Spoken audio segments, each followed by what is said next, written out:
been a long time since I did a random video in my car. But I wanted to really talk about this energy that I'm experiencing while it's really fresh. And I feel like when I get back into my house, a lot of the emotions are going to shift and change, as they already sort of have.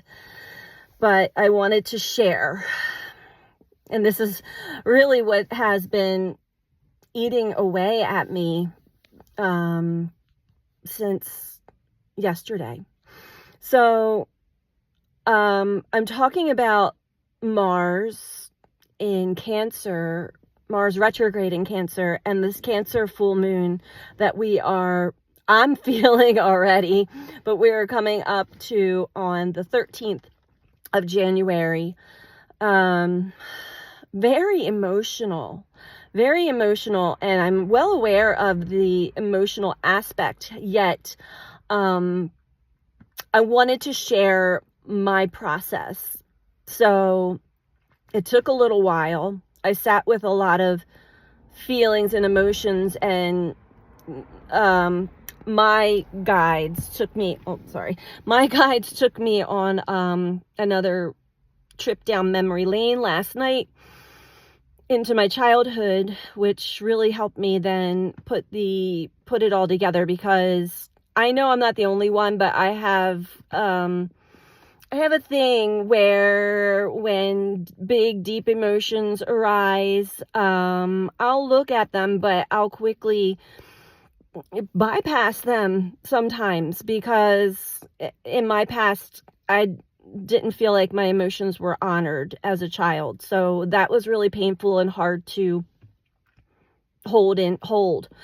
Anyway, sharing this because I'm going to share with you my emotional process. First, what arose for me. As it pertains to Mars, the things that we do, the actions we take, our passion, our drive, masculine energy, in its detriment in Cancer, in retrograde. So for me, I had a big intuitive hit to do a presentation on the energy for 2025 in person. And I called it Shifting of the Ages. And I put it out there and promoted it for the last couple of weeks, to come to find that nobody had signed up. Well, somebody did sign up, and then they changed it to my full moon circle instead. Anyway, it doesn't matter. None of this matters anyway. I just want to put that out there.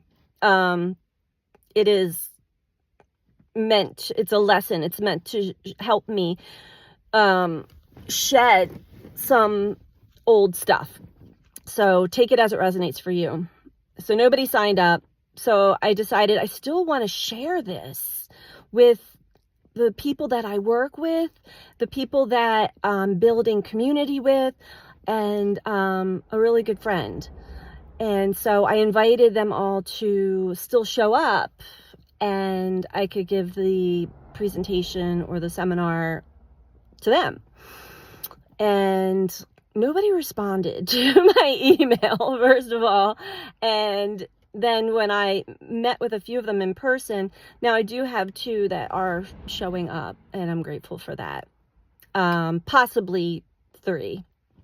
But again, it's up in the air. It's very, it's not the way that I wanted it to go. I had to change the time, and I have to rush through it now.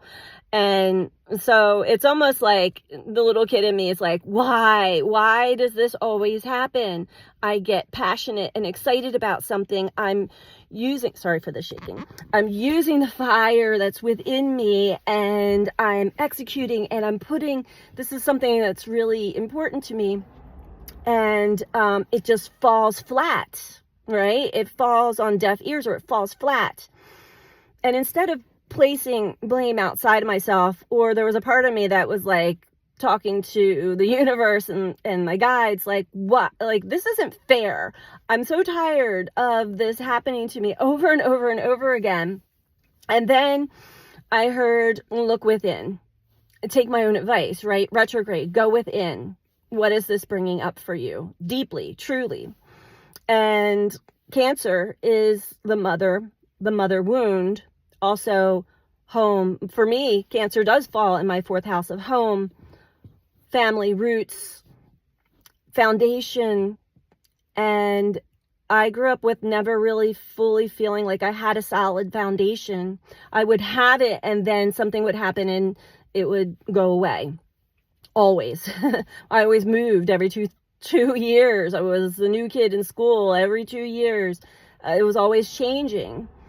And then when it comes to the mother, I had a deep, and if my mom's watching, this isn't anything towards you, but I had a deep memory of things that I was passionate about, things that I really wanted to express and share, fell on deaf ears because my mother was in survival mode. She was working all the time. She was doing what she had to do to keep us in the, she was doing the best that she could do. And so that fire, those passions within me started to die, started to dwindle away. And so I sat with that and realized that this was coming back around to show me that don't let your passion and your fire die off just because of things like this. This is teaching me, this is showing me something deeper, to honor my feelings as well, but not to project my feelings outward towards people, places, and things that may have brought these feelings to life, triggered and brought these feelings into existence. So this is a maturation. This is for all of us. We are being asked to look deeply within ourselves to our core childhood wounds that have been placed on us from our mothers, that have placed on our mothers from their mothers. It's generational. And that things are not, right now, Neptune's in the mix. Things are not as they appear to be. They're not as they seem to be. And look at my patterns. What patterns? Because there was another part in me that was like, I just want to cancel it. I just want to quit. I don't want to do this anymore. Like, screw it. Forget it. I'm not passionate about this anymore. And that's my past. I would get mad. If nobody cares and nobody wants to hear me, forget it. I'm done. And this inner child within me today was like, no, I'm not giving up my passion. I'm not giving up the fire. I'm not giving up what speaks to me through spirit. The North Node just moved into Pisces today. Spiritual, bringing the spiritual into the material. So don't give up. Right now we're being really deeply, not just tested and challenged, but we're being asked to look at our core wounds. They are manifesting. They are being triggered within us again today, and things are not as they seem right now. This Cancer energy from Mars and this Cancer full moon that's activating a lot of this emotional turmoil within is actually gifting us with the opportunity to finally release the past, release our mother wounds, and give ourselves that nurturing and that kindness and that care, as well as looking at our reactions, how we react, our patterns. What do we do? How do we react when things aren't going our way, when we're deeply triggered into emotional wounding from the past? And ask yourself, do I want to carry this forward with me? So I just wanted to share that really quickly. I am going live today. Today is Saturday, the 11th of January, 3:33 Eastern Standard Time. So if you can join me, I will see you then. Bye.